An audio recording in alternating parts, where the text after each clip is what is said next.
அஸ்ஸலாமு அலைக்கும். ஆரம்பிக்கலாமா? பெண்கள் தரப்புல என்ன இப்ப வசூல் சம்பந்தமா என்ன ஏதும் வசூல் ஆயிருக்கு? ஹலோ ஹலோ ஹலோ, கொஞ்சம் அழுதி மாட்டேன்.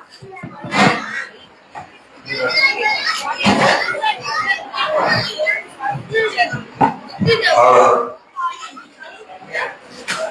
பெண்கள் தரப்புல பொறுப்பாளர் சொல்லுங்க, ஏதோ வசூலுக்கு இன்னைக்கு எதுவும் வாய்ப்பு இருக்கா? யாரும் வாக்களிச்சிருக்கிறாங்களா? நாளைக்கு பாதி பேர் தருவாங்களா? இன்னைக்கு யாரும் கொடுத்துருக்காங்களா? யார்கிட்ட? 1000. சரி,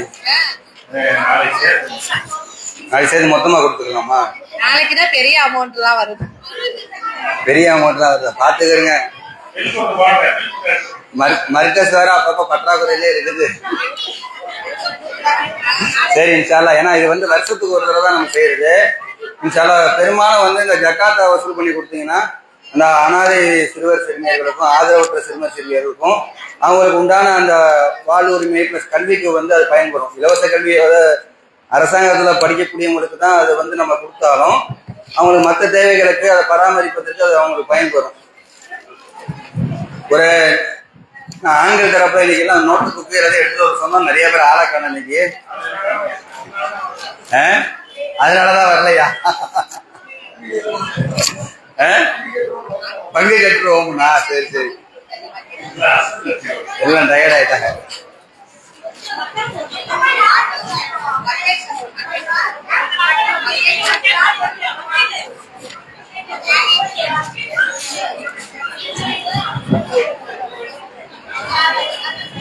இன்னும் 10 நிமிஷம் இருக்கு. அதான் வசூல் யார் பண்றாங்க?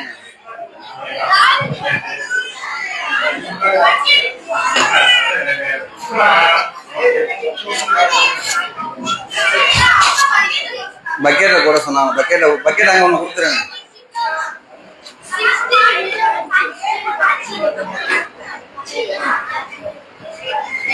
இப்ப ஆரம்பிச்சிடலாமா? இன்னல் அல்ஹம்துலில்லாஹ் நஹ்மதுஹு நுஸல்லி அலா ரசூலில் கரீம் வ அலா ஆலிஹி வ ஸஹாபிஹி அஜ்மஈன். அம்மா பாத். ஃபகத் கால அல்லாஹு தஆலா ஃபில் குர்ஆனில் கரீம் அஊது பில்லாஹி மினஷ் ஷைத்தானிர் ரஜீம். பிஸ்மில்லாஹிர் ரஹ்மானிர் ரஹீம். யா அய்யுஹன் நாஸ் இத்தகு ரப்பக்கும் அல்லதி ஹலகக்கும் மின் நஃப்ஸின் வாஹிதா வ ஹலக மின்ஹா ஸௌஜஹா வபஸ்ஸ மின்ஹுமா ரிஜாலன் கஸீரன் வ நிஸா வத்தகுல்லாஹ அல்லதி தஸாலூன பிஹி வல் அர்ஹாம் இன்னல்லாஹ கான அலைக்கும் ரகீபா.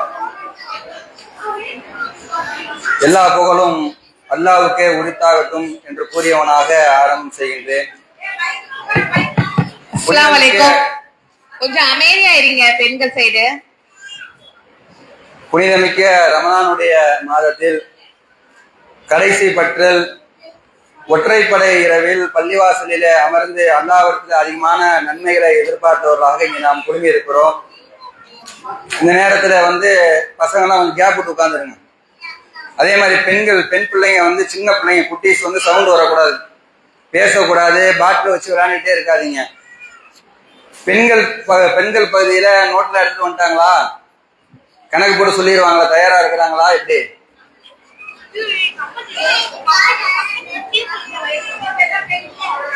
யாரோ சொல்றாங்க, மைக்க கொடுங்க. வாரிசு உரிமை விஷயத்தை இப்ப சொல்ல டக்கு டக்குன்னு கணக்கு போட்டுருவீங்களா?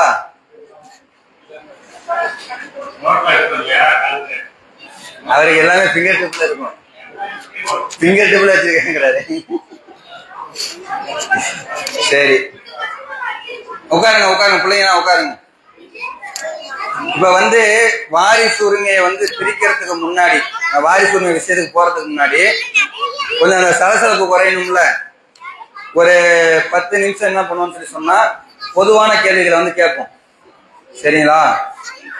அதுல வந்து நேற்று ஒரு விஷயம் வந்து நம்ம சொன்னோம். இந்த மாதிரி வந்து கற்புள்ள பெண்கள் மீது அவதூறு கூறினால் அவங்களுக்கு எத்தனை கசையடி சொன்னோம்? சாட்சி கொண்டு வரலனா, 4 சாட்சி கொண்டு வரலனா 100 கசையடி சொன்னோம். 100 கசையடி கிடையாது, 80 கசையடி தான். 100 வந்து யார் வந்து திருமணம் ஆகாமல் விபச்சாரம் புரிந்தார்களோ அவங்களுக்கு தான் 100 கசையடி. அதை வந்து நேற்று போயிட்டு அந்த ஆடியோ கேட்கும்போது அதை கவனிச்சோம். அதுக்கு உண்டான விஷயத்துக்கு வர. சரி,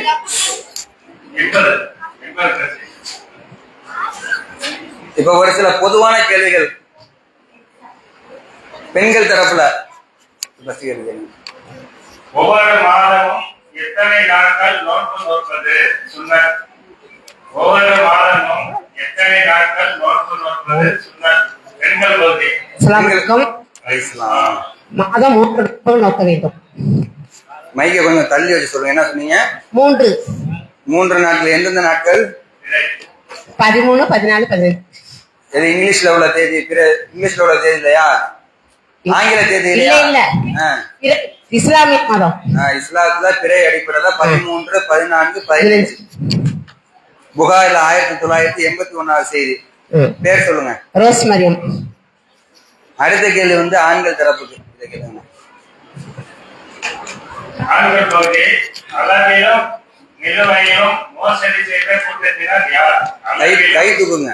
நிலுவையிலும் மோசடி செய்த கூட்டத்தினர் யார்? ஆண்கள் பகுதி. ஆண்கள் பகுதி மைக் வரலையோ? இருக்கா? அந்த கை தூக்கிட்ட காதல் பை. சாலிக் நபி உமத்தார்.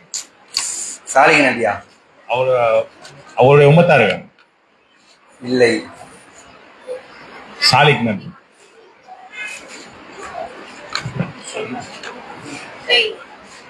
சாலிக் நபி வந்து இந்த இது ஒட்டகம். சமூது. சபூரா? சமூது. சமூது கிடையாது.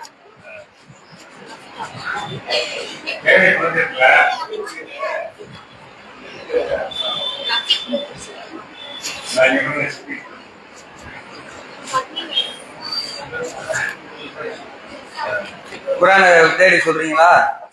பெண்கள் சைடு சொல்லலாமா? பெண்கள் சைடு ரெடியா இருக்காங்க, சொல்லுங்க. பெண்கள் சைடு கொடுங்க. குர்ஆனை பாத்துட்டாங்களா? சரி. அஸ்ஸலாமு அலைக்கும். அலைஹிஸ்ஸலாம். ஷுஐப் அலைஹிஸ்ஸலாம். சரி. 7வது அத்தியாயத்தினுடைய 85வது வசனம். பேர் சொல்லுங்க. நஸ்ரீன். தஸ்லீமாவா? நஸ்ரீன் பானு. சரி. அடுத்த கேள்வி யாருக்கு? பெண்கள் தரப்புக்கா ஆண்கள் தரப்புக்கா? அப்ப பெண்கள் தரப்புல கேளுங்க. ஒரு இங்க இருக்கு. எந்த ஒரு நாள் மட்டும் நோன்பு நோக்கக்கூடாது? எந்த ஒரு நாள் மட்டும் நோன்பு நோக்கக்கூடாது? அமைதி அமைதி. இந்த பெண்களை குட்டீஸ்கள் கொடுங்க. கை அஸ்ஸலாமு அலைக்கும். வெள்ளிக்கிழமை. குட்டீஸ் ஆசைப்படுறாங்க. வெள்ளிக்கிழமை. சரி. வெள்ளிக்கிழமை வைக்கிறதா இருந்தா என்ன பண்ணணும்? வெள்ளிக்கிழமை நோன்பு வைக்கிறதா இருந்தா சனிக்கிழமையை சேர்த்து வைக்கணும். சரி. சனிக்கிழமை மட்டும் சேர்த்து வச்சா போதுமா? சனிக்கிழமை சேர்த்து வைக்கலாம். வேற இந்திய நாள் வியாழனும் சேர்த்து. ஒண்ணு வியாழன் வெள்ளி வைக்கலாம், இல்லாட்டி வெள்ளி சனி வைக்கலாம். ஆதாரம் புகாரி 1985. சிட்டியா? சிக்கி. அமைதி. யார் போட்டு உட்காருங்க. 2 பேர் சொன்னாங்க. பரக்கத் ஒண்ணு, சிக்கி. 2 பேர். பரக்கத். பரக்கத் நிசாவா? 2 பேர் இருப்பாங்க. பரக்கத் நிசா. சரி. அந்த அடுத்த பெண்கள் குழந்தைங்க கொஞ்சம் பாருங்க. குழந்தைங்க கை தூக்குனா அவங்களுக்கு கொஞ்சம் வாய்ப்பு கொடுங்க. அங்க இருந்து வந்து கை காட்டுறாங்க, கண்ணால பேசுறாங்க. சரி. அடுத்த கேள்வி வந்து இது ஆண்கள் தரப்புல கேளுங்க. ஆண்களுக்கு கஷ்டமாவே வருது. மதீனாவில் அப்துல் ரஹ்மான் பின் அவுஃப் ரலியல்லாஹு அவர்களுக்கு யாரை சகோதரர்களாக நபிகளார் ஆக்கினார்கள்? மதீனாவில் அப்துல் ரஹ்மான் பின் அவுஃப் ரலி அவர்களுக்கு யாரை சகோதரர்களாக நபிகளார் ஆக்கினார்கள்? அன்சாரி அவர்கள். அன்சாரிகள் எல்லாருக்குமே அன்சாரிகள் தான் ஆக்க முடியும். குறிப்பிட்ட நபித்தோழர். நபித்தோழர்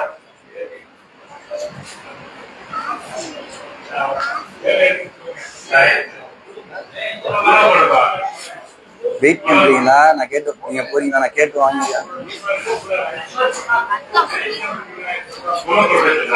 குழு கொடுக்கவா?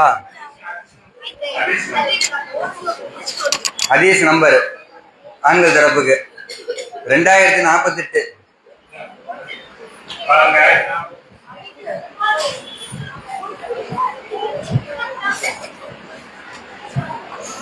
சாத் பின் ராபி. சாத் பின் ரபியா. புகாரி 2048 செய்தி. சாத் பின் ரபியா ரலியல்லாஹு அன்ஹு அன்சாரிகள் ஒருவர். அடுத்த கேள்வி வந்து பெண்கள் தரப்புக்கு. இது கொஞ்சம் கஷ்டம். சரி, கஷ்டமானதே கொடுக்கும். இதே கேளுங்க. கஷ்டமா இருக்கு. பெண்களுக்கு என்னதான் சொல்றாங்க பாப்போம். பெண்கள் போது தீமை தடுத்த சுயைப் அலி அவர்களை பற்றி அம்மக்கள் என்ன கூறினார்கள்? தீமை தடுத்த சுயைப் அலி அவர்களை பற்றி அம்மக்கள் என்ன கூறினார்கள்? பெண்கள் பகுதி. தீமையை தடுத்த ஷுவைப் அலைஹிஸ்ஸலாம் அவர்களை பற்றி அந்த மக்கள், அங்க வாழ்ந்த அந்த மக்கள் என்ன கூறினார்கள்?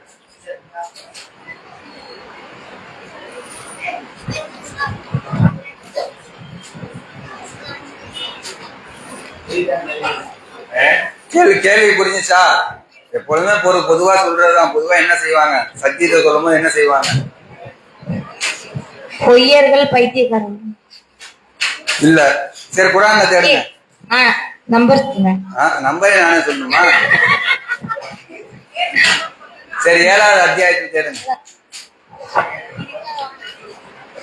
பெண்கள் பகுதி.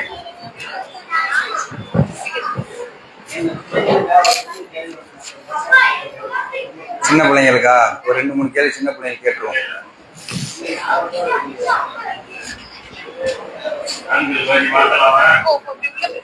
தேடிட்டீங்களா? ஆண்கள் பத்தி மாத்தலாமா?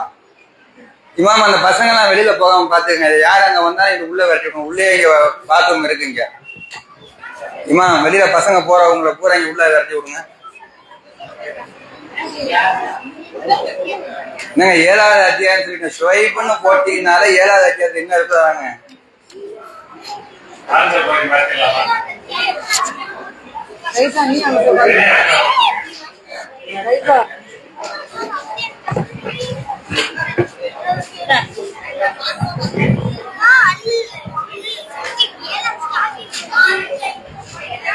இவ்வளவு தடுமாறுறாங்க. எப்போது ரெகுலரா பதில் சொல்றவங்க வந்திருக்காங்களா?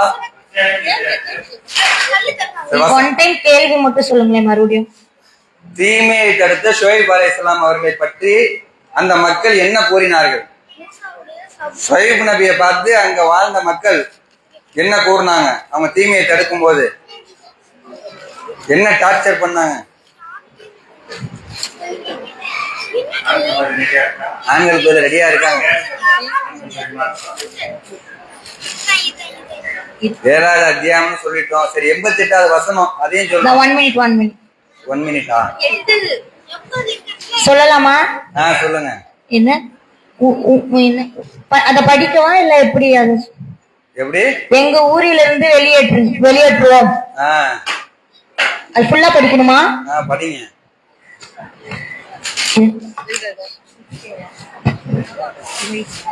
சுகைபை, உண்மையும் உம்முடன் உள்ள நம்பிக்கை கொண்டவரையும் எங்கள் ஊரிலிருந்து வெளியேற்றுவோம், அல்லது நீங்கள் எங்கள் மார்க்கத்துக்கு திரும்ப வேண்டும் என்று அவரது சமுதாயத்தில் கர்வம் கொண்ட பிரமுகர்கள் கூறினர். அதற்கு ஹுசப், நாங்கள் உங்கள் மார்க்கத்தை வெறுத்தாலுமா என்று கேட்டார். சரி, 2 விஷயம் என்னன்னு சொன்னா, உங்களை ஊர்ல இருந்து வெளியேற்றுவோம், இல்லாட்டி எங்க மார்க்கத்துக்கு நீங்க திரும்பிடணும் அப்படின்னு சொல்லி என்ன பண்றாங்க? அந்த மக்களை இது பண்றாங்க, டார்ச்சர் பண்றாங்க. சரி, சுமையா இதுக்கும் பேர் எழுதணுமா? சரி, எழுதிடலாம். குட்டீஸ்களுக்கு இல்ல, அடுத்த கேள்வி குட்டீஸ்களுக்கு வச்சுக்குவோம். பெண் பிள்ளைங்களுக்கு. சரிங்களா? இப்ப கேள்வி யாருக்கு? ஆண்கள் தரப்பு கேட்கணுமா, ஆண்கள் தரப்பு கேட்கணுமா? இதை கேளுங்க, கவனிங்க. மூசா அலைஹிஸ்ஸலாம் அவர்களுக்கு கொடுக்கப்பட்ட 2 முக்கிய அற்புதங்கள் என்ன? மைக் கொடுங்க. நீ யாரு? முதல் இது வந்து ஒரு குச்சி தந்தாங்க. சரி, குச்சியை கீழே போட்டா பாம்பா மாறிடும். ஓகே. இன்னொன்னு வந்து அவங்க பாக்கெட்டுக்குள்ள கை விட்டா அது வந்து குழந்தையா மாறிடும். மாஷா அல்லாஹ். நல்லா மைக்கு கிட்ட வச்சு சொல்லு. ஒண்ணு வந்து ஒரு குச்சியை வந்து கீழே போட்டா அது வந்து பாம்பா மாறிடும். ஓகே. இன்னொன்னு வந்து பாக்கெட்டுக்குள்ள கை விட்டா அது வந்து குழந்தையா மாறிடும். பாக்கெட்டுக்குள்ள கை விட்டு எடுத்தா அது வந்து குழந்தையா மாறிடும். குழந்தையா இல்ல, வெண்மையா மாறிடும், ஒயிட்டா மாறிடும், பளிச்சம் வருதுல்ல, அந்த மாதிரி மாறிடும். பேர் என்ன? நியாஸ் தானே? நிஹாஸ். 7வது அத்தியாயத்தினுடைய 107வது வசனம். சரி, இதே மாதிரி அடுத்த ஒரு கேள்வி குட்டீஸ்களுக்கு கேட்கலாமா? பெண் பிள்ளைங்களுக்கு.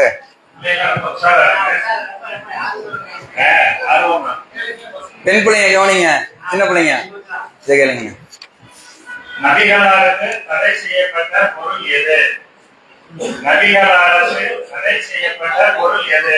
நபிகள் நாயகம் ஸல்லல்லாஹு அலைஹி வஸல்லம் அவர்களுக்கு தடை செய்யப்பட்ட பொருள் எது?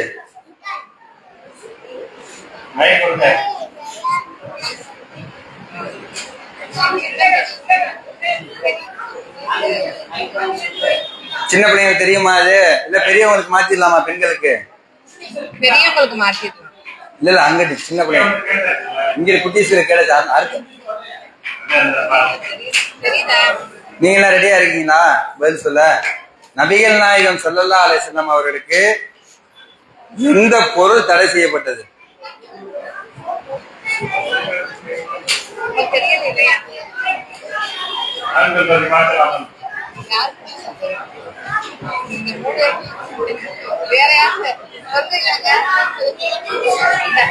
சரி, உதாரண குழு கொடுக்கவா? அஸ்ஸலாமு அலைஹிஸ்ஸலாம். நிமத்து பொருள். மைக்க கொடுங்க. பெண்கள் பகுதியில கனிமத்து பொருள். கனிமத்து பொருளா? ஏங்க கனிமத்து அல்லாவுடைய கடைசியா இந்த பாருங்க, ஆம்பளை பசங்க ரெடியா இருக்காங்க, கொடுங்க. என்ன பையன்? ஜகாத். ஜகாத் தர்ம பொருள் வந்து அல்லாஹ்வுடைய தூதர் நபிகள் நாயகம் ஸல்லல்லாஹு அலைஹி வஸல்லம் அவர்களுக்கு தடை செய்யப்பட்டது. ஆனா அல்லாஹ்வுடைய தூதருக்கு தர்ம பொருள் ஒருத்தருக்கு தர்மமா வந்திருக்கு. நல்லா கவனிங்க, கொஞ்ச நேரம் கவனிங்க, இந்த செய்தியை கவனிங்க. ஒருவருக்கு வந்து தர்ம பொருள் வந்திருக்கு, அவர் வந்து அல்லாஹ்வுடைய தூதருக்கு அதை கொடுத்தா அது என்னவாயிரும்? கேள்வி கிடையாது, சும்மா பொதுவா ரேண்டமா. ஹலால்னா என்ன? எந்த அடிப்படையில் ஹலாலு? நமக்குள்ளது அடுத்து நான் வரேன் சப்ஜெக்டுக்கு. ரசூலுல்லாஹை பத்தி பேசும்போது, ரசூலுல்லாஹுக்கு இருக்கக்கூடிய தனி விஷயத்தை பத்தி பேசும்போது அவங்களுக்கு இருக்கக்கூடிய அந்த தனி சட்டத்தின் அடிப்படையில் தான் சொல்லணும்.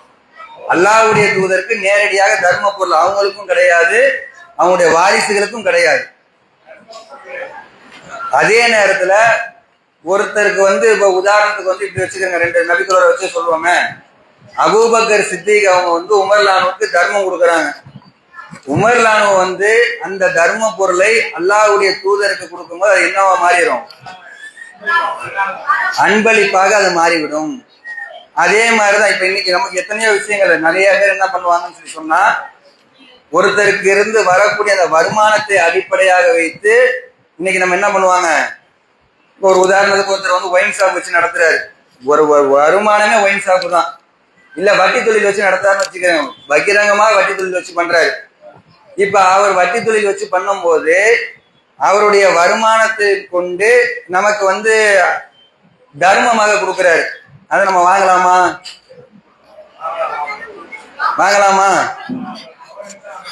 அவருக்கும் அவருடைய குடும்பத்தாருக்கும் தான் அது ஹராம். சரிங்களா? குடும்பத்தாருக்கும் ஹராம் தான். எப்ப குடும்பத்தாருக்கு ஹலால்னா வாரிசு உரிமை அடிப்படையில வந்தா மட்டும்தான் அது ஹலால். சரிங்களா?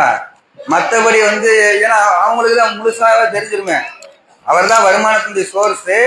அப்படி இருக்கும்போது அவர் ஹலாலை கொண்டு தான் நம்ம குடும்பத்துக்கு கொடுக்கணும், சரிங்களா? அப்ப அவங்களுக்கு வந்து அது ஹராம். அதே நேரத்துல வந்து நமக்கு கொடுக்குறாரு ஒருத்தர், சாராய கடை பகிரங்கமா வச்சு கொடுக்குறாரு, நம்ம பள்ளிக்கே கொடுக்குறாருன்னு வச்சுக்கிறீங்களேன். அப்ப நம்ம என்ன பண்ணலாம்? வாங்கிக்கலாம். அது என்னவா மாறிடும்? நமக்கு அன்பளிப்பு, நமக்கு தர்மமாவே கொடுத்தாலும் நம்ம வாங்கிக்கலாம். ரசூலுல்லாஹ்க்கு மட்டும்தான் தர்மம் ஹராம், அவங்களோடுக்கும் அவங்களுடைய வாரிசுக்கும். நமக்கு என்னதான் தர்மமா கொடுத்தா நம்ம வாங்கிக்கலாம், கடமையான தர்மமா கொடுத்தா கூட வாங்கிக்கலாம், சரிங்களா? கடமையான தர்மம்னா இது ஜகாத், சரிங்களா? அப்ப இதை விளங்கிக்கணும், அடிப்படை விளங்கிக்கணும். இன்னும் ஒரு கடைசி கேள்வி ஆக்கிக்கிட்டு நம்ம போயிடலாமா வாரிசு உரிமைக்குள்ள? சரி, பெண்கள் தரப்புக்கு தான் இப்ப கேட்கணும். இதை கேட்கணும். கணவனின் பொருளில் தர்மம் செய்தால் மனைவிக்கு கிடைக்கும் நன்மைகள் என்ன? கணவனின் பொருளில் தர்மம் செய்தால் மனைவிக்கு கிடைக்கும் நன்மைகள் என்ன?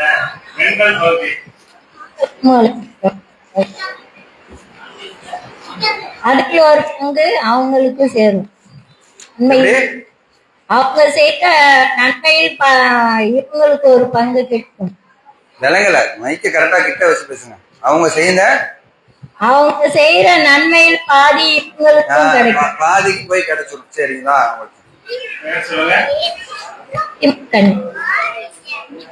என்ன பேரு? பாத்திமா கனி. ஓகே, அடுத்து வந்து பொதுவான கேள்வியை விட்டுட்டு நம்ம வாரிசு உரிமைக்குள்ள நுழைஞ்சிருவோம், சரிங்களா? க்ளோஸ் பண்ணிடுவோம். ரெடி ஆயிட்டீங்களா? பேப்பர் பண்ணாலும் யாரும் கொண்டு வந்த மாதிரி தெரியல, ஃபிங்கர் டிப்ல வச்சிருக்கீங்க, போன்ல வச்சிருக்கீங்களா? சரி, இப்ப வந்து பெண்கள் தரப்புல வாரிசு உரிமையை பத்தி இது வரைக்கும் என்னென்ன ஷரத்துகள் சொல்லி இருக்கிறோம்? நல்லா இந்த கதவு கிட்ட வந்து யார் கரெக்டா சொல்லுவீங்கன்னா மைக்கு பிடிச்சி சொல்லுங்க. பிள்ளைங்களாம் உட்காருங்க. அப்புறம் பொம்பளை பிள்ளைங்க இங்க வந்து உட்கார சொல்லிடுவோம். அப்புறம் இங்க கேட்டு போட சொல்லிடுவேன், சின்ன பிள்ளைங்களுக்கெல்லாம்.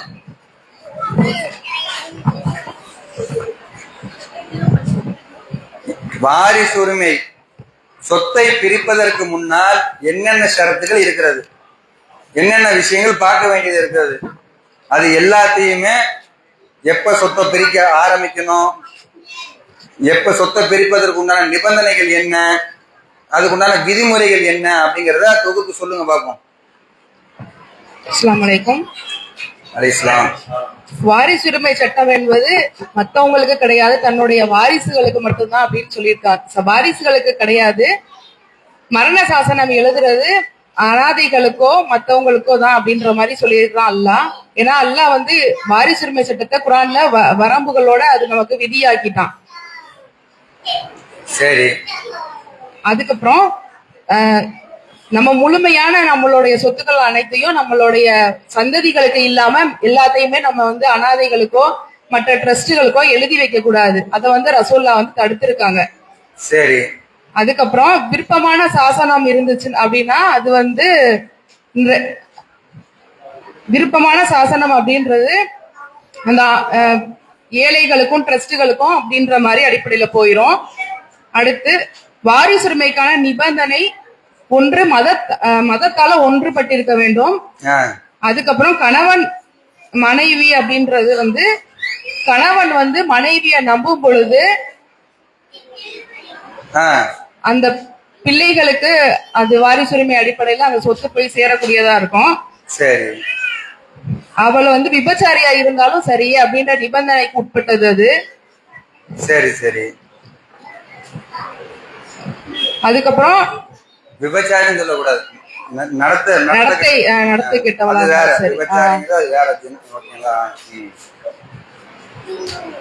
சரி, அடுத்து ஃபைனலா ஒண்ணு வாரிசுரிமை வந்து எவ்வாறு உருவாகிறது அப்படின்னா ரத்த பந்தம், திருமண உறவு, அடிமைகளை விடுதலை செய்தல் மூலம் ஏற்படும் வாரிசுரிமை அப்படின்ற அடிப்படையில உருவாது. சரி,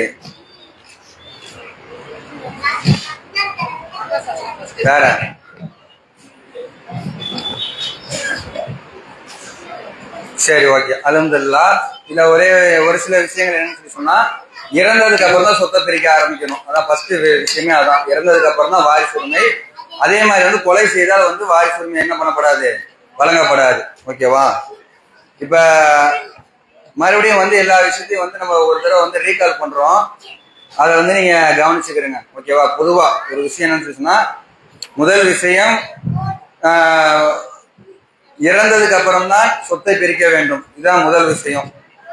இரண்டாவது விஷயம், சொத்தை பிரிப்பதற்கு முன்னாடி அவங்களுக்கு வந்து அவங்களிடத்துல இருக்கக்கூடிய அந்த அமானித பொருளை ஒப்படைக்கணும். அதுக்கப்புறம் மூணாவது விஷயம் என்னன்னு சொல்லி சொன்னா, கடனை வந்து முழுமையாக அடைக்க வேண்டும். நாலாவது விஷயம் என்னன்னு சொல்லி சொன்னா, விருப்ப வசியத் என்ன பண்ணிருக்கிறாங்களோ அந்த மரண சாசனத்தை நிறைவேற்றிய பின்னர் தான் சொத்தை பிரிக்கணும். சரிங்களா? அதுக்கப்புறம் வந்து ஐந்தாவது இருக்கக்கூடிய விஷயம், மதத்தால் வந்து ஒன்றுபட்டு இருக்கணும். மதத்தால் வேறுபட்டு இருந்தால் சொத்துரிமை கிடையாது. அதே மாதிரி ஆறாவது விஷயம் என்னன்னு சொல்லி சொன்னா, மனைவி வந்து நடத்தக்கிட்ட பெண்மணி என்று தெரிந்து அவங்களுக்கு வந்து பிள்ளைகள் இருக்கும் என்று சொன்னால் அவர் ஏற்றுக்கொள்ளுகின்ற வரை அவங்களுக்கு சொத்துரிமை இருக்குது அப்படிங்கிற விஷயம். அது ஒரு சரத்து, ஒரு அடிப்படை. அதே மாதிரி ஏழாவது விஷயம் என்னன்னு சொல்லி சொன்னா, கொலை செய்தால் வந்து என்ன கிடையாது, சொத்து கிடையாது. இது வரைக்கும் வந்து நம்ம பார்த்துருக்குறோம். இப்ப அதே மாதிரி வந்து சொன்ன விஷயங்கள் மூன்று உறவின் அடிப்படை, மூன்று விஷயத்தின் அடிப்படையில் தான் வாரிசுரிமை வரும். அது என்னென்ன விஷயம் சொல்லி சொன்னா, திருமண உறவின் மூலம், அதே மாதிரி இரத்த உறவின் மூலம், அடிமையை விடுதலை செய்தவர் அவருக்கு வாரிசாவார் என்கின்ற அடிப்படையில் மூணு விஷயம். இந்த அடிமை விஷயத்தை நேற்று நம்ம விளக்கிட்டோம். அதே மாதிரி வந்து திருமண உறவின் மூலமாக வந்து கணவன் மனைவி விஷயத்தை நம்ம நேற்று விளக்கிட்டோம். இந்த கணவன் மனைவி விஷயத்தை வந்து யாரு கரெக்டா சொல்லுவீங்க? ஆண்கள் பகுதி. முதல்ல திருமண உறவு. நேற்று மாதிரி வந்து நிம்மதி கிடைக்கும்ன்றாதீங்க, இன்னைக்கு கரெக்டா சொல்லிடுங்க.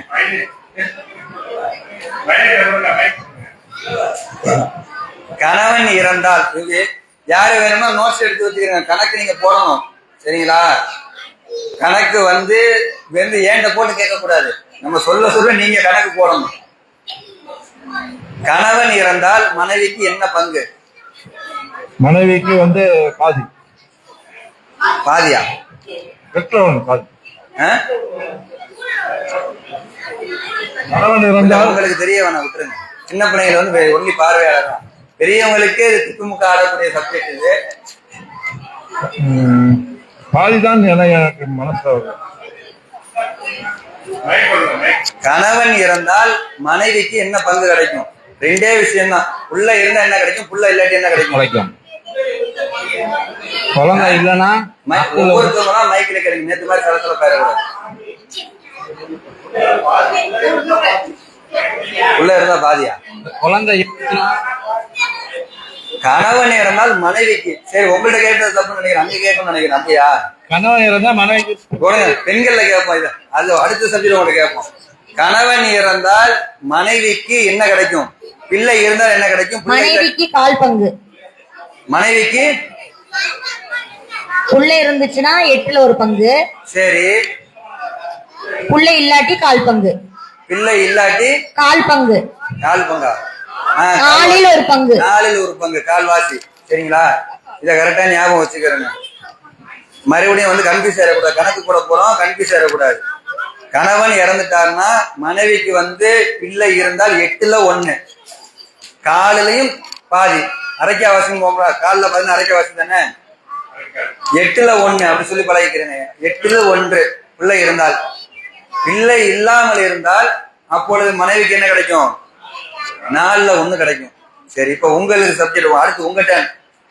மனைவி இறந்தால் கணவனுக்கு என்ன கிடைக்கும்? பிள்ளை இருந்தா என்ன கிடைக்கும்? பிள்ளை இல்லாம இருந்தா என்ன கிடைக்கும்? பையன் நல்லா படிச்சுட்டு வந்தா போது ரொம்ப இதா இருக்காங்க, கை தூக்குறாரு பாருங்க. அஸ்ஸலாமு அலைக்கும். அலைஹிஸ்ஸலாம். குழந்தை இல்லைன்னா பாதி. குழந்தை இல்லைன்னா பாதி. சரி. குழந்தை இருந்துச்சுன்னா 4ல் ஒரு பங்கு. குழந்தை இருந்துச்சுன்னா 4ல் ஒரு பங்கு. போன் எடுத்துட்டீங்க பாரு. சரி, போன் எல்லாரும் எடுத்து வச்சுக்கிறேங்க. எழுதி வச்சுட்டீங்களா? Okay okay. ஓகே, பாருங்க ப்ரிப்பரேஷனோட ஒருத்தர் வந்துக்கிறாருங்க. பேப்பர் நீங்க மாஷா அல்லாஹ். சரி சரி, ஓகே. ரெண்டு தான். திருமண உறவின் மூலமாக கணவன் இருந்தால் மனைவிக்கு, மனைவி இருந்தால் கணவனுக்கு. கணவன் இருந்தால் மனைவிக்கு வந்து பிள்ளை இருந்தா 8ல் 1, பிள்ளை இல்லாம இருந்தா 4/1. மனைவி இருந்தால் கணவனுக்கு, பிள்ளை இருந்தால் 4/1, பிள்ளை இல்லாட்டி சரிபாதி. சரிங்களா? முடிஞ்சு போச்சு. அடுத்து வந்து இரத்த உறவின் மூலம் வாரிசுரிமை.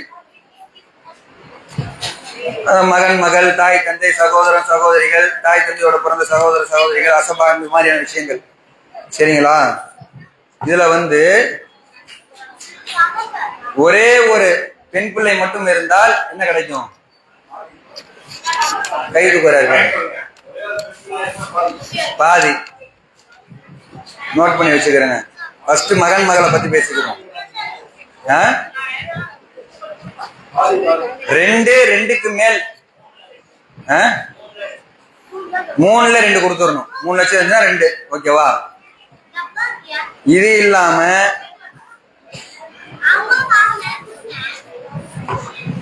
ஆணும் பெண்ணும் கலந்திருந்தா அப்படி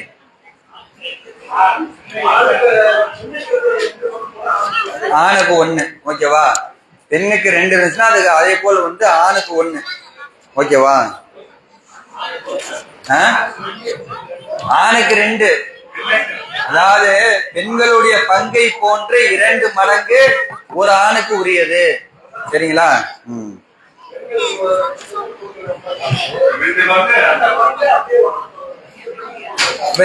முதல் விஷயத்தை பார்த்துட்டோம். மகன் மகளை பார்த்துட்டோம் இரத்த உறவின் மூலம். இங்க கவனிங்க.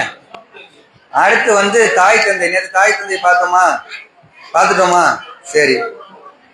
ஒவ்வொருவருக்கும் என்ன கிடைக்கும்? அமைதியா இருக்க. 6ல் 1. அதுதான் பெண்கள்ல வந்து கொஞ்சம் ஆர்வமா இருந்தீங்கன்னா கொஞ்சம் இங்கிட்ட வந்தீங்கன்னு வச்சுக்கிறேங்க. அதுதான் நான் முதல்ல ஏற்பாடு சொல்லியிருந்தேன். அது சரியா செட் ஆகாதுன்ட்டீங்க. சரி, கொஞ்சம் எங்க கதவை ஒட்டி வந்து உட்கார்ந்துக்கிறேங்க.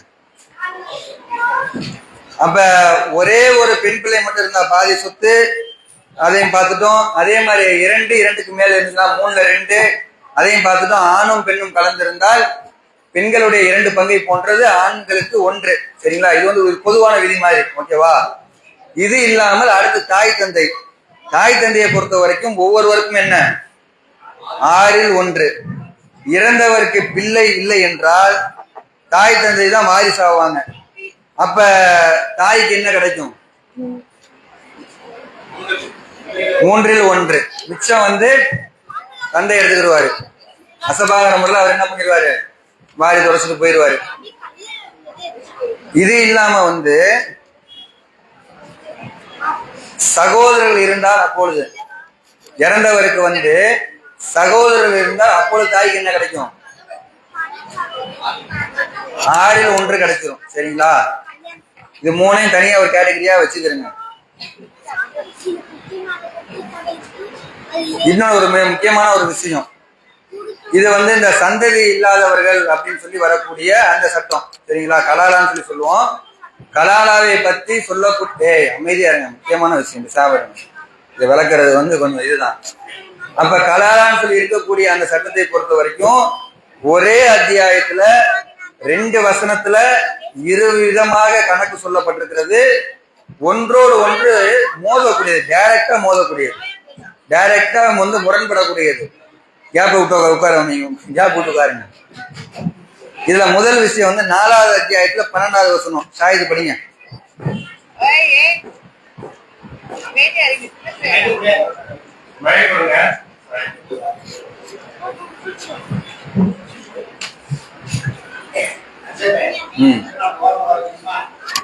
யாரு பசங்களையா? ஆமா, கொஞ்சம் இங்கிட்டு பாதி பேர் ஸ்பிளிட் பண்ணுங்க.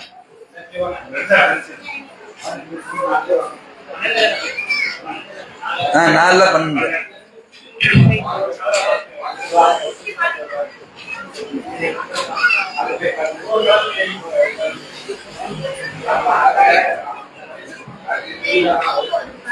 இன்னும் உங்கள் மனைவியர் விட்டு சென்றதில் அவர்களுக்கு பிள்ளை இல்லாதிருந்தால் உங்களுக்கு பாதி பாகம் உண்டு. அவர்களுக்கு பிள்ளை இருந்தால் அவர்கள் விட்டு சென்றதிலிருந்து உங்களுக்கு 1/4 பாகம் தான். இதுவும் அவர்கள் செய்கின்ற மரண சாசனத்தையும் கடனையும் நிறைவேற்றிய பின்னர் தான். தவிர உங்களுக்கு பிள்ளை இல்லாதிருப்பின் நீங்கள் விட்டு சென்றதிலிருந்து அவர்களுக்கு 1/4 பாகம் தான். உங்களுக்கு பிள்ளை இருந்தால் அப்போது அவர்களுக்கு நீங்கள் விட்டு சென்றதில் 8இல் ஒரு பாகம்தான். இதுவும் நீங்கள் செய்திருக்கும் மரண சாசனத்தையும் கடனையும் நிறைவேற்றிய பின்னரே தான். அனந்தரம் கொள்ளப்படுகின்ற வாரிசுகள் இல்லாத ஒரு ஆணோ அல்லது ஒரு பெண்ணோ. நிப்பாட்டுங்க, இந்த இடத்துல தான் கவனிக்கணும். ஏதாவது வாரிசு இல்லாத ஒரு ஆணோ ஒரு பெண்ணோ, அதுல இருந்து படிங்க. அனந்தரம் கொள்ளப்படுகின்ற வாரிசுகள் இல்லாத ஒரு ஆணோ அல்லது ஒரு பெண்ணோ இறந்து அவர்களுக்கு ஒரு சகோதரனோ அல்லது சகோதரியோ இருந்தால் அவர்கள் ஒவ்வொருவருக்கும் 6இல் ஒரு பாகம் உண்டு. ஆனால் இதற்கு அதிகமாக இருந்தால் அவர்கள் 3இல் ஒரு பாகத்தில் கூட்டாளிகளாவார்கள். சரி, இதோட நிப்பாட்டுங்க. அதுக்கப்புறம் மரண சாசனத்தை நிறைவேற்றணும், கடன் நிறைவேற்றணும்.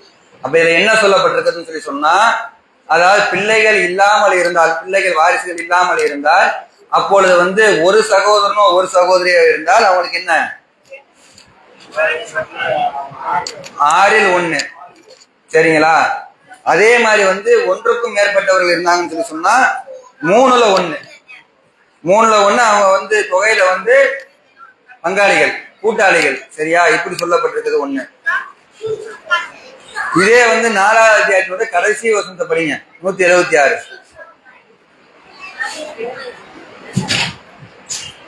நபியே, கலாலா தகப்பன், தாய், பாட்டன், பிள்ளை, பேரன் ஆகிய வாரிசுகள் இல்லாத சொத்து பற்றிய மார்க்க கட்டளையை அவர்கள் உம்மிடம் கேட்கிறார்கள்.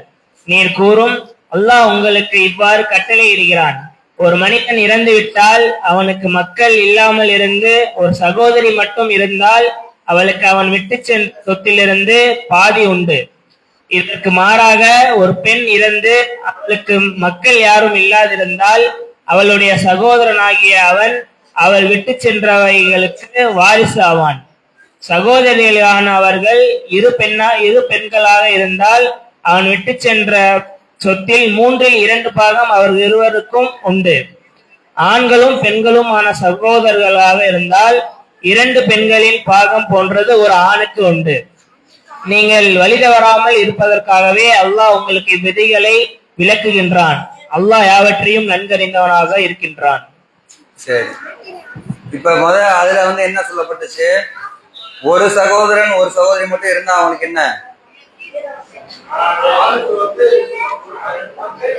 சரியா போச்சு. 6இல் 1 வந்து பார்க்கும். இதுல என்ன இருக்கு?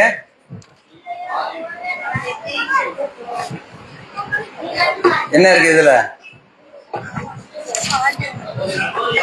பாதி அவங்க விட்டு சென்றதுல பாதி. பெண்கள் தரப்புல சொல்லுங்க. அவங்க விட்டு சென்றதுல பாதி. சரி, பாதி இங்க இருக்கு. அதுல என்ன இருக்கு? 6இல் 1 இருக்குது. இதுல என்ன இருக்குது? சரி, பாதி இருக்குது. அதே மாதிரி வந்து ஒன்றுக்கும் மேற்பட்ட சகோதர சகோதரி இருந்தா அதுல என்ன இருக்கு? 3இல் ஒரு பங்கு. 3இல் 1. இதுல என்ன இருக்கு? 3இல் ஒரு பங்கு. 3இல் ஒரு பங்கு. இதுல 3இல் 2 பாகம் இருக்கு. இப்ப முரண்படுதா? ஆமா, டைரக்டாவே மோதுது. 6ல் 1 எங்க இருக்கு? பாதி எங்க இருக்குது? 6ல் 1ங்கிறது வந்து என்ன? அது ரொம்ப கம்மி. சரி, பாதிங்கிறது கூட. சரிங்களா? அதே மாதிரி வந்து 3ல் 1ங்கிறது கம்மி. 3ல் 2ங்கிறது 66% ஆகுது. அப்ப டைரக்டாவே முரண்படுது. இதுக்கு என்ன அர்த்தம், என்ன விளக்கம் சொல்லுங்க? பெண்கள் தரப்புல சொல்லுங்க. பெண்கள் தரப்புல பாத்துருப்பீங்க, கண்டிப்பா பாத்துருப்பீங்க. இன்னைக்கு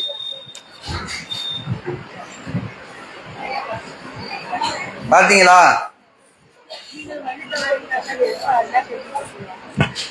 நீங்கள் வழி தவறாமல் இருக்க அல்லாஹ் தெரிவித்து. மைக்கை பிடிச்சி சொல்லுங்க. மைக்கு பயப்படுறீங்க? இந்த மைக்கை கொஞ்சம் திருப்பி அந்த ஸ்பீக்கருக்கு நேரம் ஆகுமா?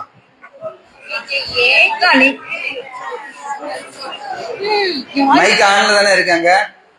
ஆமா, மைக்க திருப்பு. ஜுபைர், மைக்க திருப்பு, மைக்க திருப்பு நேரம். சொல்லுங்க.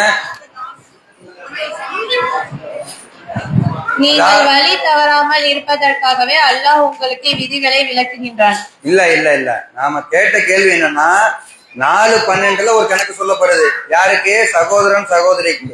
அதே 4:176 அதுக்கு மாற்றமா நேர்முரணா சொல்லப்பட்டிருக்கு, கூடுதலா சொல்லப்பட்டிருக்கு. அதுவும் கலாலா சட்டம் தானே. அது வாரிசு இல்லாதவருக்கு தானே ஆரம்பிக்குது.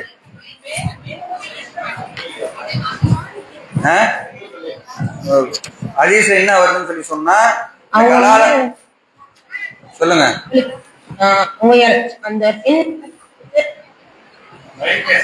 இந்த மைக்க மாத்தி கொடுங்க. அவங்க அந்த பெண் இறக்கும் போது அவளுக்கு பிள்ளை இல்லாட்டி இந்த அவளுக்கு ரிலீஸ் ஆவாங்க. விளக்கம் தான் கேட்கல. ஏன் முரண்படுறது? அடுத்து விளக்கத்துக்குள்ள போறோம். ஏன் முரண்பட்டது? இத வந்து நிறைய வந்து கிறிஸ்தவர்களே வந்து இத வந்து குற்றச்சாட்டெல்லாம் வச்சிருப்பாங்க. பல நேரங்களை பார்த்துருப்பீங்க. கலாலா சட்டம் கணக்கு தப்புன்னு வைப்பானுங்க, அது தனி கணக்கு, அதை நிறைய லிஸ்ட் போடுவானுங்க, எல்லாத்துக்குமே பதில் இருக்கு. அதே மாதிரி இதையும் சொல்லுவானுங்க. அது வந்து வழி தவறாமல் இருக்கிறதுக்காக அல்ல வந்து மறுபடியும் விளக்கம் தான் சொல்றீங்க. சரி விட்டுங்க, நம்மளே சொல்லிடுவோம். அதாவது 4:112 வசனத்துக்கு 4:176 வசனம் வந்து பின்னர் அருளப்பட்டது, கடைசியாக அருளப்பட்டது. அது சம்பந்தமாக புகார்ல வரக்கூடிய நேரத்துல முழுமையான வடிவில் அருளப்பட்ட கடைசி அத்தியாயம் பராத்து. அதே மாதிரி வந்து நபியே இது அத்தியாயமாகும், அதாவது பராத்து என்று சொல்லக்கூடிய 9வது அத்தியாயமாகும். கடைசியாக அருளப்பட்ட அத்தியாயம் அன்னிசாவின் இறுதி பகுதியாகும் என்று வசனம் வருமாறு, நபியே மக்கள் உங்களிடம் கலாலா பற்றி தீர்ப்பு வழங்குமாறு கேட்கிறார்கள், நீங்கள் கூறுங்கள் அல்லாஹ் உங்களுக்கு கலாலா பற்றி இவ்வாறு தீர்ப்பளிக்கிறான். அப்ப இந்த வசனம் தான் கடைசியாக அருளப்பட்டது. அப்ப இதைதான் என்ன பண்ணணும், அடிப்படையாக வைத்து நம்ம என்ன பண்ணணும், சட்டத்தை மாற்றிருக்கலாம். முதல்ல வந்து கம்மியா கொடுத்தான், அதுக்கப்புறம் கூடுதல் ஆக்கிட்டான், வாரிசே இல்லை. அதனால என்ன, எதுக்கு வந்து 6ல் 1, எதுக்கு 3ல் 1? ஒரு சகோதரன் ஒரு சகோதரி மட்டும் இருந்தா என்ன பண்ணிக்கிறீங்க, பாதி எடுத்துக்கிறீங்க. 1க்கும் மேற்பட்டவர் இருந்தாங்கன்னு சொல்லி சொன்னா 3க்கு 2 எடுத்துக்கிட்டு நீங்க என்ன பண்ணுங்க, உங்களுக்குள்ள பங்கு வச்சுக்கிறீங்க அப்படின்னு சொல்லி அல்லாஹ் என்ன பண்ணிட்டான், சட்டத்தை மாற்றி விட்டான். அப்ப இதோட வந்து ஷரத்துகள் வந்து அதிகமாகுது. ஓகேவா? புரிஞ்சுச்சா? நான் சொல்றது புரியுதா? தெளிவா புரியுதா? பெண்களுக்கு புரியுதா? புரிஞ்சாமா? சரி. ஒரே ஒரு சகோதரன் மட்டும் இருந்தவருக்கு, ஒரே ஒரு சகோதரன் மட்டும் இருக்கிறாங்க, வேற எந்த வாரிசுமே கிடையாது. தகப்பன் கிடையாது, தாய் கிடையாது, மனைவி கிடையாது, மகன் கிடையாது, மகள் கிடையாது, ஒரே ஒரு சகோதரன் இருந்தா அப்ப என்ன? யாரோ சொன்னாங்களே, இப்ப எல்லா சொத்துமே அவருக்கு தான். சரிங்களா? அசபாங்கிற முறையில அவர் தான் நெருக்கமா இருக்கிறாரு, ரத்த பந்தம். அவர் மொத்தத்தை என்ன பண்ணிடுவாரு, எடுத்துக்கிட்டு போயிடுவாரு. சரிங்களா?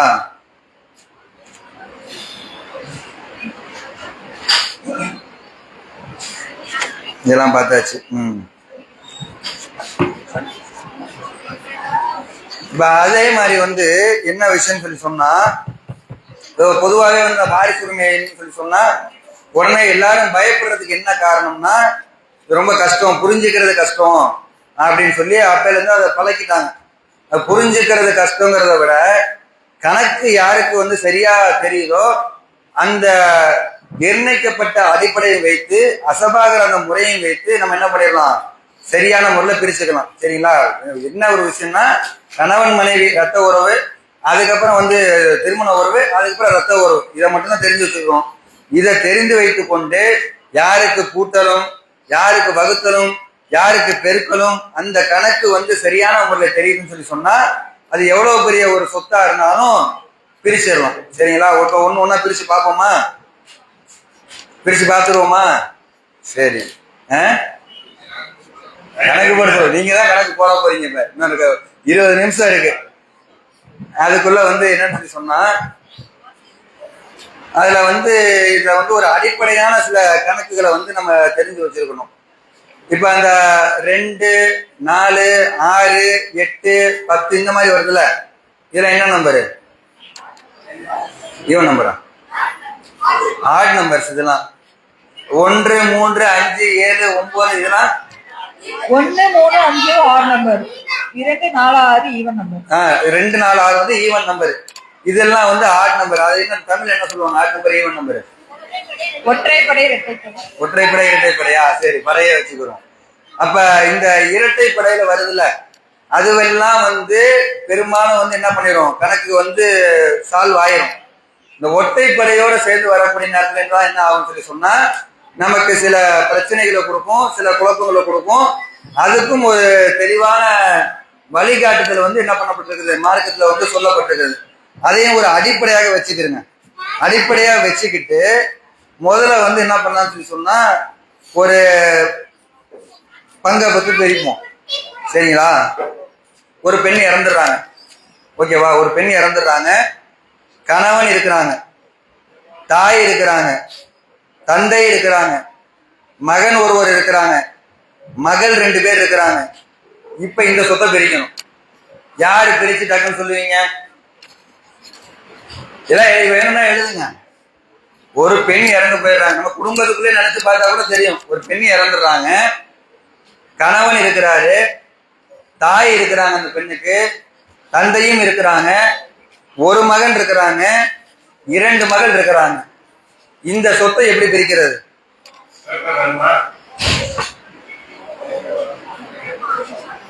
பெண்கள் தரப்புல பேப்பர் பேனா வச்சிருக்கிறீங்களா? சரி, நான் சொல்ல சொல்ல எழுதுங்க, பிரிச்சு பார்ப்போம். கணவனுக்கு என்ன கிடைக்கும்? பாதி. கணவனுக்கு என்ன கிடைக்கும்? பிள்ளை இருந்தால் இல்ல, ஆம்பளைங்க சொல்லட்டும்.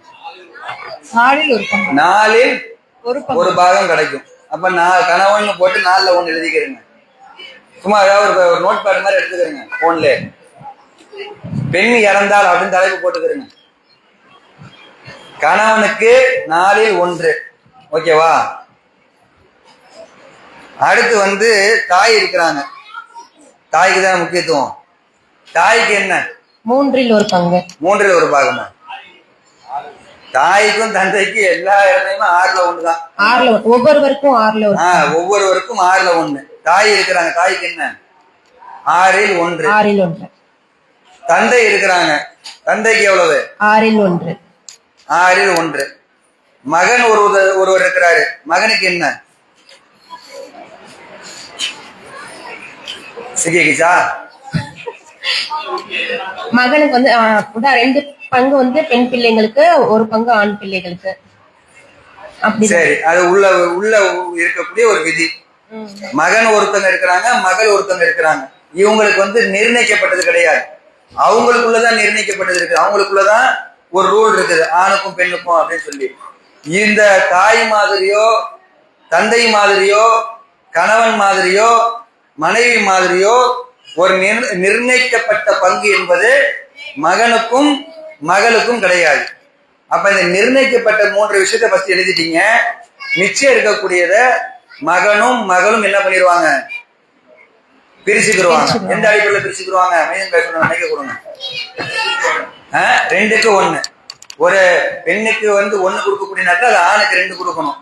ஓகேங்களா? பெண்ணுக்கு 10 ரூபா கொடுக்கக்கூடிய நேரத்தில் ஆணுக்கு எவ்வளவு கொடுக்கணும்? 20 ரூபா கொடுக்கணும். சரிங்களா? அப்ப ஒரு மகன் 2 மகள் இருக்கிறாங்க. இப்ப வந்து ஒரு கணக்கு ஃபர்ஸ்ட் பங்கு எவ்வளவுன்னு வந்து கண்டுபிடிச்சிடணும். மூடிடும். இந்த கால்குலேட்டர் தேவைப்படுதா? ஆமா, போன் அங்க இருக்கும். சரி, ஓகே. இப்ப பங்கு எப்படி? ஃபர்ஸ்ட் பங்கை கண்டுபிடிக்கணும், அப்புறம் தான் காசை வந்து கண்டுபிடிக்கணும். பங்கை கண்டுபிடிக்கிறதா இருந்தா இந்த 4க்கும் இந்த 6க்கும் இருக்கக்கூடிய ஒரு பொதுவான நம்பரை வந்து தான் வச்சு என்ன பண்ண போறோம்? பங்கு பிரிக்கப்படும். இந்த 2 நம்பர் எப்படி இருக்குது? ஆட் நம்பர்ஸா இருக்குது. 4க்கு 1.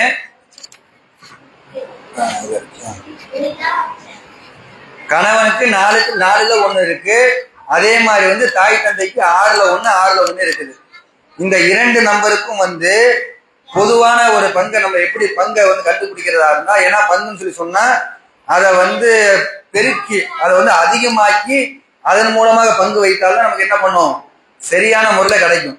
அப்ப அந்த அடிப்படையில இப்ப கணவனுக்கு வந்து 4ல் 1, அந்த 4 எடுத்துக்கிறோம். இந்த தாய் தந்தைக்கு 6ல் 1, 6ல் 1, இந்த 6 வந்து பாதி எடுத்துக்கிறோம். அப்ப இந்த 4ஐயும் இந்த 6ல் பாதியும் பெருக்கினா என்ன வரும்? எத்தனை வரும்? 12 பங்கு. 1 இப்படியும் எடுக்கலாம், இல்ல கணவனுடைய பங்குல பாதி 4ல் பாதினா எவ்வளவு? 2.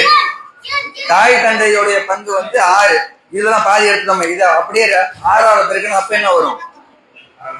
12 பங்கு வந்துடும். அப்ப என்ன பண்ணணும்னு சொல்லி சொன்னா இத வந்து 12 பங்கா வந்து ஆக்கிடணும். 12 பங்கா கணக்கு போடணும். இத 12 பங்கு ஆக்கிட்டு அந்த 12 பங்கை என்ன பண்ணணும்னு சொல்லி சொன்னா இந்த அவங்களுக்கு எத்தனை துண்டு வருது அப்படின்னு சொல்லி நம்ம பார்க்கணும். புரியுதா உங்களுக்கு? நான் சொல்றது புரியுதா உங்களுக்கு? எத்தனை பங்கு வரும் அப்ப? 12 பங்கா ஆக்கிட்டோம், நம்ம தான் ஆக்கிட்டோம் 12 பங்கா. அப்ப கணவனுக்கு வந்து 4ல் 1னா அவருக்கு எத்தனை பங்கு வரும்? 3 பங்கு வந்துடும். சரி, அதே மாதிரி இந்த 12 பங்குல 6ல் 1 வந்து தாய்க்கு 2 பங்கு வந்துடும். அதே மாதிரி வந்து தந்தைக்கு 2 பங்கு வந்துடும். அப்ப 3 2 5 5 2 7 பங்கு ஆயிருது. சரிங்களா? இது இல்லாம மிச்சம் என்ன இருக்குதோ வந்து அதுதான் நம்ம வந்து என்ன பண்ண போறோம், பிள்ளைங்களுக்கு கொடுக்க போறோம். ஓகேவா? அப்ப 12 பங்கு ஆக்கி இந்த 12 பங்குல வந்து 7 கழிச்சிட்டோம்னா மிச்சம் எவ்வளவு இருக்குது? 5 பங்கு வந்து மகனுக்கும் மகளுக்கும் கொடுக்கணும். கொடுக்க முடியுமா? கரெக்டா? எப்படி கொடுப்பீங்க? கொசுறு வராம கொடுக்கணும். கொசுறு வராம கொடுக்கணும். யாருக்கு எந்த பாதிப்பும் ஏற்படாத வகையில பிரிக்கணும்னு நல்லா சொல்லியிருக்கிறான். அது பாதிப்பு லைட்டா வரும், அந்த பாதிப்பு எப்படி சரி பண்றதுன்னு நல்லா சொல்லியிருக்கிறான். பாதிப்பு எப்படி டேலி பண்ண, பாதிப்பு வரும்னால பாதிப்பை டேலி பண்ணி தானே ஆகணும். இது வந்து பாதிப்பு கிடையாது, ஈஸியா ஆக்கிடலாம். இது கொசுறு வராம இப்ப நீங்க சொல்லணும். 5 பங்க ஒரு ஆணுக்கு 2 பெண்ணுக்கு எப்படி பிரிப்பீங்க? சரி, ஒரு நிமிஷம் ஒரு நிமிஷம். 5 துண்டு 5 துண்டுன்னு சொல்லி சொன்னா மகனுக்கு வந்து இப்ப பெண்ணுக்கு வந்து 2, அது அப்படியே மகன் 1க்குன்னா அது வந்து 2 ஆயிருது. 2 + 2 4. ஆனா 5 இருக்கு. உடைக்க கூட கொசுறு வரக்கூடாது. அது ரைட்டுங்க, அது 10 ரூபாய் சில்லற மாத்தி கொடுக்கும்போது கொடுத்துடலாம், அது விஷயம் இல்ல. கணக்குல கொசுறு வரக்கூடாது. சரி, இதுக்குதான் இந்த மேட்சுக்கு தான் மேக்ஸ் தெரியும். மேக்ஸ் தெரிஞ்சு வச்சிருந்தோம்னா இது ஈஸி. எப்படி 4க்கு 5 கொடுத்தா 1 கொசுறு வருதா?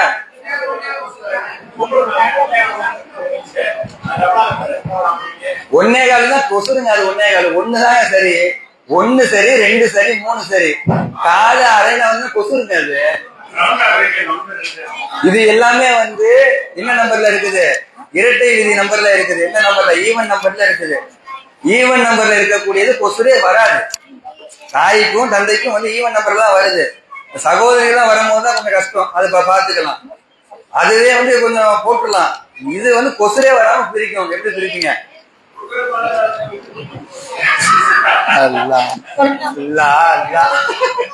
சொல்லலாமா? அந்த பாருங்க, தயாராயிட்டாங்க பெண்கள். சொல்லுங்க, இந்த கதவு கிட்ட வந்து சொல்லுங்க. ஒரு எக்ஸாம்பிள் சொல்லவா?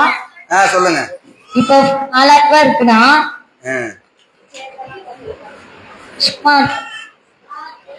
இல்லாட்டி இந்த மைக்கே கூட கழட்டி அவன் கையில கொடுத்துருங்க. இந்த பாருங்க, இங்க ஒரு மைக் இருக்கு, அதை கழட்டி கூட சொல்லுங்க. 4000 இருக்குன்னா கணக்கு 4 ஒரு 1000 கேட்கல. இந்த மைக்கை கழட்டி கொடுங்க. பொறுப்பாளர் எங்க அங்க உட்காந்து நீங்க எடுத்து கழட்டி கொடுங்க. அந்த ஸ்டாண்ட்ல இருந்து மட்டும் கழட்டி கொடுங்க. ஜுபேர் நீ போமா, அவன் இது சின்ன மைக்கை தட்டி விட்டுருவான். அந்த மைக்கை மட்டும் அப்படியே கழட்டி, ஸ்டாண்ட்ல இருந்து மட்டும் கழட்டு, வயரை கழட்டிடாத. அடுத்த தடவை வேற மைக் நம்ம போட்டுருவோம். அப்படியே மைக்ல சொல்லுங்க. அப்படியே வயரை மட்டும் பாத்துங்க. அப்படியே சொல்லுங்க, இழுத்துறாதீங்க அங்கிட்டு.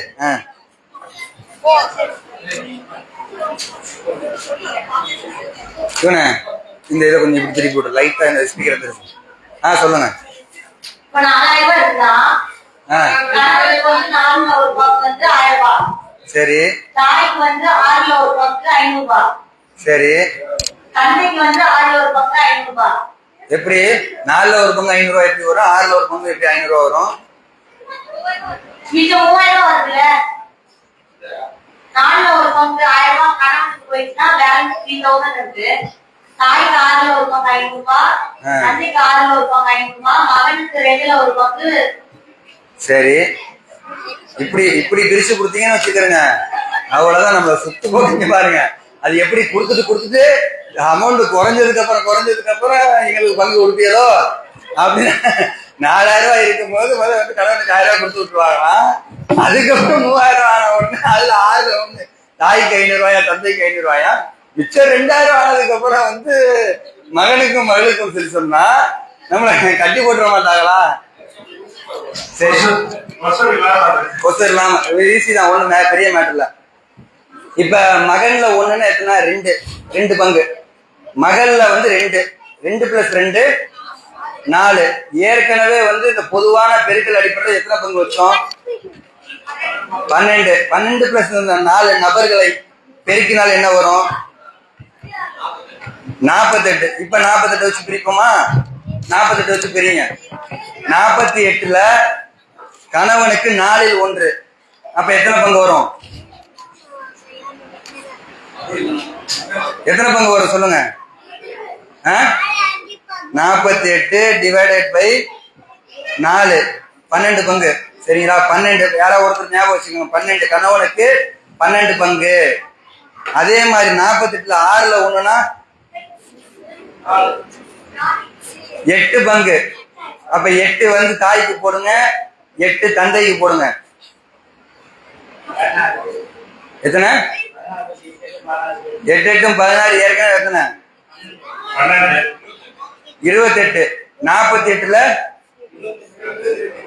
28 போயிடுச்சு. மிச்சம் எத்தனை இருக்கு? மிச்சம் 20ல வந்து மகனுக்கு 2 பங்கு, மகளுக்கு 2 பங்கு 10, மகனுக்கு 2 உள்ளது 1 10. கணக்கு டேலியா? ஒரு கொசுரம் வரலையா? இதுதான் மேட்ரு. புரிஞ்சா? இப்ப அடுத்து ஒரு கணக்கு ஒண்ணு சொல்லுவேன். அந்த கணக்கு யாராவது பிரிக்கணும். சரி, இப்படி பங்கு பிரிச்சுட்டோம், பணத்துக்கு பிரிக்கணுமே. இத வந்து என்ன பண்ணணும்னு சொல்லி சொன்னா, இடம் எனக்கு இங்க வந்து எலிஸ் ரோட்ல இருக்குது, அங்க வீடு இருக்குது, இங்க வந்து தோட்டம் இருக்குதுன்னு சொல்லி சொன்னா பிரிக்க முடியாது. அப்ப என்ன பண்ணணும்? அப்ப சொத்தை என்ன பண்ணணும்? வேல்யூவா மாத்திரணும். பணமாக மாத்திரணும். பணமாக மாத்தி யார் யாருக்கு எவ்வளவு பங்கோ அந்த பங்கின் அடிப்படையில் என்ன பண்ணிடணும்? கொடுத்துடணும். சில நேரத்தில் சொந்த பந்தங்கிட்ட காசு கொடுத்து எடுத்துக்கிடுவாங்க. அது அவங்களுடைய விருப்பத்துக்கு உட்படுது. இப்ப ஃபத்வா கேட்கறாங்கன்னு சொல்லி சொன்னா இதை கவனத்துல வைத்துதான் என்ன பண்ணப்படும்? ஃபத்வா கொடுக்கணும். அவங்களுக்கு உண்டான விளக்கம் கொடுக்கணும். தாய் இருக்கிறாங்களா, தந்தை இருக்கிறாங்க, இதுதான் மெயின். வந்து திருமண உறவின் மூலம் இருக்கக்கூடியவங்களோட பட்டியல் வந்துடணும். இன்னொன்னு வந்து ரத்த உறவின் மூலம் இருக்கக்கூடியவங்களுடைய பட்டியல வந்துடணும். மக எத்தனை, தாய் தந்தை, சகோதர சகோதரி எத்தனை, அதே மாதிரி வந்து அவங்களுடைய தகப்பனார் கூட பிறந்த சகோதர சகோதரி எத்தனை, அவங்கள கடைசி பட்சமா வருவாங்க, அசபால வருவாங்க. அதே மாதிரி வந்து மகனின் மகன், அந்த விஷயங்கள்லாம் கடைசியில, வாரிசே இல்லாட்டினா அதெல்லாம் கடைசியில. அந்த மாதிரியான விவரங்கள் வந்து எல்லாத்தையும் எழுதி கொடுத்தாங்கன்னு சொல்லி சொன்னாதான், இந்த பாருங்க, அந்த மாதிரியான விவரங்கள் எழுதி கொடுத்தாங்கன்னு சொல்லி சொன்னாதான் இன்னாருக்கு இவ்வளவு, இன்னாருக்கு இவ்வளவு, இன்னாருக்கு இவ்வளவு அப்படின்னு சொல்லி நம்ம என்ன பண்ண முடியும்? பங்கு வைக்க முடியும். புரிஞ்சுச்சா? ஈஸியா தானே இருக்குது. ஈஸியா இருக்கா, கஷ்டமா இருக்கா?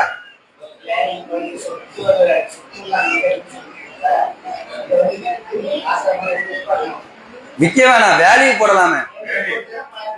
வேல்யூ போடலாம். இது வந்து 20 லட்சத்துக்கு கேட்கறாங்க, ரெடியா ஆள் இருக்கு, 20 லட்சம் தான், அதை வச்சு வேலையை போட வேண்டியதான். இது 30 லட்சம் தான். வர்றாங்க வரல, அல்லாஹ் ஏற்படுத்திய வரம்பு, அல்லாஹ் விதித்த கட்டளை. இதை நீங்க நிறைவேற்றணும்னு சொன்னா குற்றவாளி, அவ்வளவுதான். அது வந்து அது சொல்லுவோம், பையனை முடிச்சதுக்கு அப்புறம் சொல்லுவோம். அந்த வாரிசு பிரிச்சு ஒரு 10 கணக்காவது நம்ம போட்டு பார்த்துட்டு, அதுக்கு குறைஞ்ச ஒரு 10 15 போட்டு பார்த்துருவோம். வகை வகையா போட்டு பார்த்துட்டோம்னா நம்ம என்ன பண்ணிடலாம். அதுக்கப்புறம் அல்லாஹ்வுடைய வரம்புகள் என்ன, அல்லாஹ் என்ன மாதிரி நன்மையை சொல்றான், என்ன மாதிரியான தண்டனையை சொல்றான்னு சொல்லி அதை அடுத்து பார்ப்போம். அதை நாளைக்கு பார்த்துக்கலாமா? இன்னைக்கு ஒரு எக்ஸாம்பிள் கொண்டு வந்து சொல்லியாச்சு. நாளைக்கு இதே மாதிரி ஏதாவது, அதான் அடுத்த டைம் ஆயிடுச்சு, அதான் அடுத்து ரெடியா தான் வருது. அது நாளைக்கு போட்டு பார்த்துருவோம் இன்ஷா அல்லாஹ். இது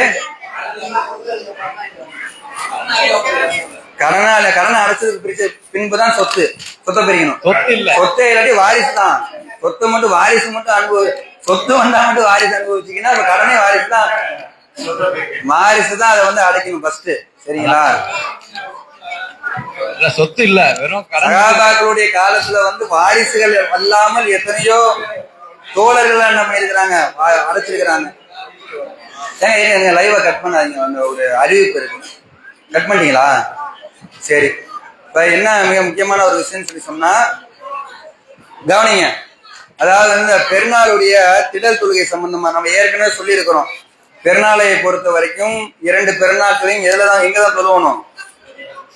திடல்ல தான் தொழுவணும். திடல்னு சொல்லி சொன்னாலே அது ஓபன் ஸ்பேஸா தான் இருக்கணும், மேல வந்து மூடப்பட்டிருக்க கூடாது அப்படின்னு சொல்லி நம்ம என்ன பண்ணியிருந்தோம், ஏற்கனவே போன வருஷமும் சொல்லியிருக்கிறோம். அந்த அடிப்படையில் நம்ம ஆரம்பத்துல துவக்கத்துல முயற்சி செய்யும் போது நமக்கு இங்க இருக்கக்கூடிய எந்த பகுதியிலும் வந்து நமக்கு திடல் கிடைக்கல. அப்புறம் கடைசியா நம்ம என்ன பண்ணிட்டோம், இதே நம்ம மர்கஸுடைய ரோட்லயே வந்து ஏற்கனவே மழை தொழுகை முன்னாடி நடத்தணும்ல, அந்த மாதிரி நம்ம நடத்திடலாம் அப்படின்னு சொல்லி முடிவு பண்ணி அதுக்குண்டான அனுமதி வாங்கி வச்சிருந்தோம்.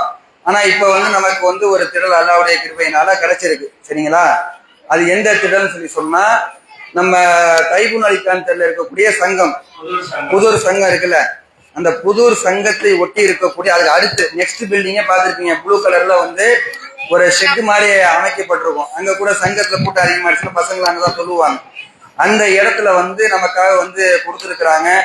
அதே மாதிரி வந்து தொழுகை வந்து நம்ம கரெக்டா வந்து 7:30 வந்து இன்ஷால்லா என்ன பண்ணிடுவோம், ஆரம்பம் செஞ்சு விடுவோம். ஒது செய்து வரக்கூடியவங்க வந்து ஒது செஞ்சுட்டு வந்துருங்க.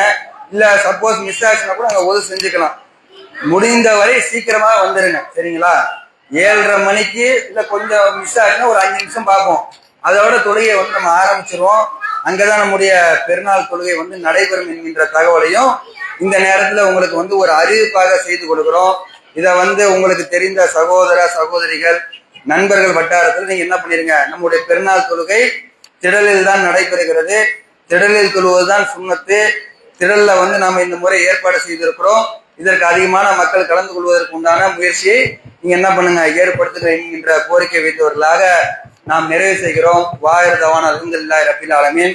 பெண்கள் தரப்புல சீக்கிரம் வந்து ஒது செஞ்சுட்டு கொஞ்சம் தகவல் கொடுங்க. ஆண்கள் எல்லாம் வெயிட் பண்றாங்க.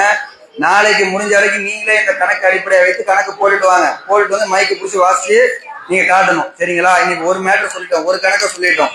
சரிங்களா? அதே மாதிரி உங்க ஃபேமிலியில எதுவும் பிரிக்கிற மாதிரி இருந்தா அதையும் கொண்டு வாங்க. இன்னும் சில விஷயங்கள் இருக்கு, அதையும் சொல்லிட்டு என்ன பண்ணிடுவோம், முழுமையா பிரிப்போம். அவங்க ஒவ்வொருமே பிரிக்கிறாங்க. அதனால ஒரு 7